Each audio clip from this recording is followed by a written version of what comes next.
Les médias étrangers se sont concentrés sur les deux sessions de cette année de la Chine qui espèrent fournir au monde une réponse chinoise sur la manière de faire face à l'ère post-épidémique. C'est le sujet qui retient notre attention dans le Media Focus d'aujourd'hui. Bonjour Jessica. Bonjour. Ma première question, quels sont les points les plus intéressants pour les médias étrangers pour les deux sessions de cette année? Eh bien, la question qui importe le plus au monde extérieur, c'est de savoir comment la Chine assurera le développement économique, et ce malgré la pandémie, mais aussi comment promouvoir globalement la reprise du travail tout en maintenant la prévention et le contrôle épidémique. On rappelle qu'en Chine, les deux sessions ont été exceptionnellement retardées de plus de 2 mois par rapport aux années précédentes à cause de la pandémie. Les experts russes cités par Sputnik ont déclaré que la Chine avait néanmoins la capacité d'éradiquer la pauvreté extrême comme elle l'a prévu. Une attention particulière sera aussi portée au domaine social cette année et en particulier au système de santé. Et comment est l'économie chinoise depuis la reprise de l'activité au sein du pays? Eh bien, le travail reprend de manière ordonnée dans toute la Chine et les déplacements et la consommation de la population augmentent aussi progressivement, comme le constate Bloomberg. Le marché se concentre sur les politiques que la Chine adoptera pour aider l'économie à se remettre de l'impact de l'épidémie.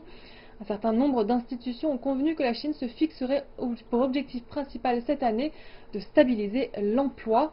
Et pour ce faire, la prémisse est de stabiliser les entreprises et de maintenir le principal organisme des marchés afin de stabiliser les sources d'emploi. Et donc la Chine devrait encore augmenter davantage son soutien à l'emploi et aux PME. Et donc l'économie chinoise montre-t-elle des signes positifs?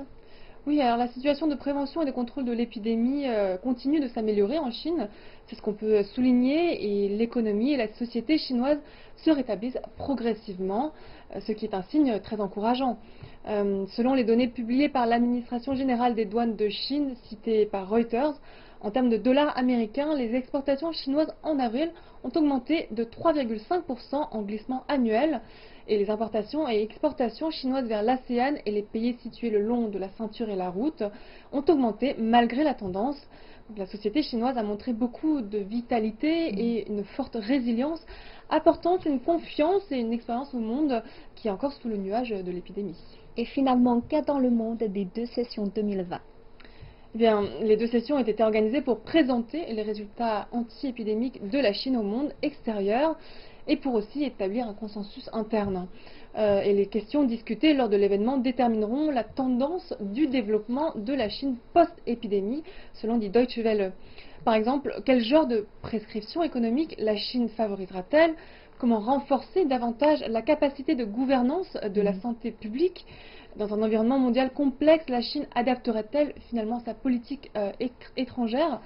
Des experts ont affirmé que les Européens étaient très occupés par les décisions de cette année, puisque l'économie chinoise est très importante finalement pour l'Europe.